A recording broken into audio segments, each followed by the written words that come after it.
आप देख रहे हैं विंध्य सत्ता न्यूज नेटवर्क। नमस्कार, आप देख रहे हैं विंध्य सत्ता न्यूज। मैं आपके साथ अल्पना। जिले में स्वास्थ्य सेवाओं की बदहाल स्थिति को लेकर कांग्रेस पार्टी ने मोर्चा खोल दिया है। जिला कांग्रेस कमेटी रीवा ने संजय गांधी अस्पताल परिसर में पहुंचकर बजरंगबली के समक्ष ज्ञापन सौंपते हुए रीवा की जनता के स्वास्थ्य और सुरक्षा की गुहार लगाई। ज्ञापन में कांग्रेस नेताओं ने रीवा जिले के प्रमुख सरकारी अस्पतालों संजय गांधी अस्पताल, जिला अस्पताल और सुपर स्पेशलिटी अस्पताल में जारी अव्यवस्थाओं, भ्रष्टाचार और लापरवाही को लेकर कड़ी आपत्ति जताई। उन्होंने आरोप लगाया कि अस्पताल में अमानक दवाओं का वितरण किया जा रहा है, जिससे मरीजों की जान को खतरा हो सकता है। जरूरी जांचों के लिए उपलब्ध मशीनें होने के बावजूद मरीजों को निजी पैथोलॉजी लैब और जांच केंद्रों पर भेजा जा रहा है।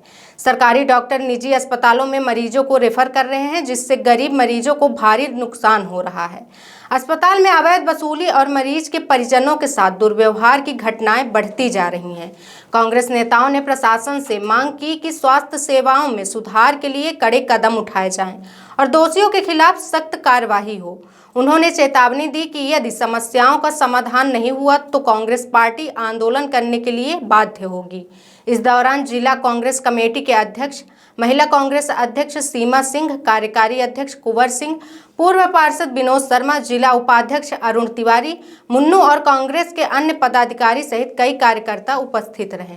ज्ञापन सौंपा है, इसके पीछे क्या मंशा है आपकी? देखिए, जब शासन से उम्मीद खत्म हो जाए और कुछ बचे ना तो फिर भगवान ही शरण में आते हैं, भगवान ही दिखाई देते हैं। आपको पता होगा कि इस मध्य प्रदेश के लगभग सभी सरकारी अस्पतालों में अभी कुछ दिन पहले, होली के पहले, सभी सरकारी अस्पतालों में अमानक दवाइयों की होली जलाई गई और उनसे पूछा गया कि ये होली क्यों जलाई जा रही हैं, तो उन्होंने बताया कि ये अमानक दवाइयाँ, नकली दवाइयाँ यहाँ पे अस्पतालों में सप्लाई हो रही हैं। तो हम मरीजों की रक्षा कैसे करेंगे? दूसरी तरफ जितने भी यहाँ बड़े डॉक्टर हैं, सबकी उनकी प्राइवेट अस्पताल के लिए, और जो आयुष्मान कार्ड का खेला चल रहा लंबे समय से, एक आयुष्मान कार्ड पे 5-5, 6-6 बार उनसे पैसे निकाले जाते हैं।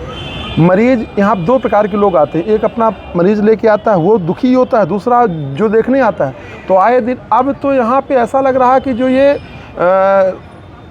कर्मचारी हैं, ख़ास तौर पे सिक्योरिटी वाले, ये उनसे ज़्यादा ड्यूटी कर रहे हैं। अस्पताल एक बार आप अंदर चले जाओ और फिर आप चले जाओ और पूछो तो ये मारने पीटने में उतारू हैं। इन सब को लेकर के अपन ने जब देखा, हम लोगों ने तय किया कि राजेंद्र शुक्ला जी जब से स्वास्थ्य मंत्री बने हैं तो उनका स्वास्थ्य विभाग में कहीं उनको मज़ा नहीं आ रहा है। उनका दिल दिमाग तो उधर है, खनिज में, आबकारी में, PWD में, अन्य जगह पे।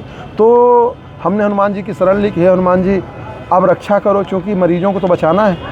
मरीजों को बचाने की अंतिम वही है। अब ये निवेदन है कि या तो गदे से इन पापियों पे संहार करेंगे, या तो जिस प्रकार से संजीवनी लेके आए थे, तो हमारी बहन बेटियों की, हमारी पूरी माताओं की रक्षा अब कौन करेगा? हनुमान जी करेंगे। तो वही एक सहारा बचे हैं। तो हम लोग आज अपने ये संजय गांधी में जो हनुमान जी हैं, इनको अपन ज्ञापन दे रहे हैं कि हे हनुमान जी रक्षा करना। क्योंकि हमारे एक नेता थे पंडित श्रीनिवास तिवारी, उन्होंने अपने राजनीतिक यात्रा की बलि दे करके उनका मंत्री पद छीन लिया गया था, तो अब उन्होंने इस अस्पताल का निर्माण कराया था। बाद में उनकी विधानसभा टिकट भी काट दी गई थी, तो अभी तो ये अस्पताल बना और उन्होंने बाद में इसको सोनिया गांधी जी से इसका लोकार्पण कराया। तो हो सकता है राजेंद्र शुक्ला को ये डर हो कि ये चूँकि कांग्रेस पार्टी ने अस्पताल बनाया, यहाँ इलाज ना कराओ।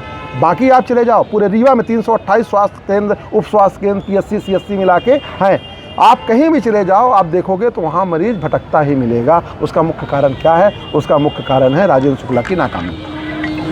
इसके बाद मौन प्रदर्शन के बाद कौन सा अगला कदम होगा? अगर देखिए, मौन प्रदर्शन इसलिए है कि रीवा की जनता जाने, हम लोग बोल बोल के भी थक गए, तो रीवा की जनता को बताने आए हैं, भगवान हनुमान जी की शरण में आए हैं। यहाँ पे हल्ला, यहाँ पे माइक लगा के इसलिए नहीं कर सकते थे कि यहाँ पेशेंट आते हैं, तो यहाँ पे नेतागिरी तो कर नहीं सकते थे।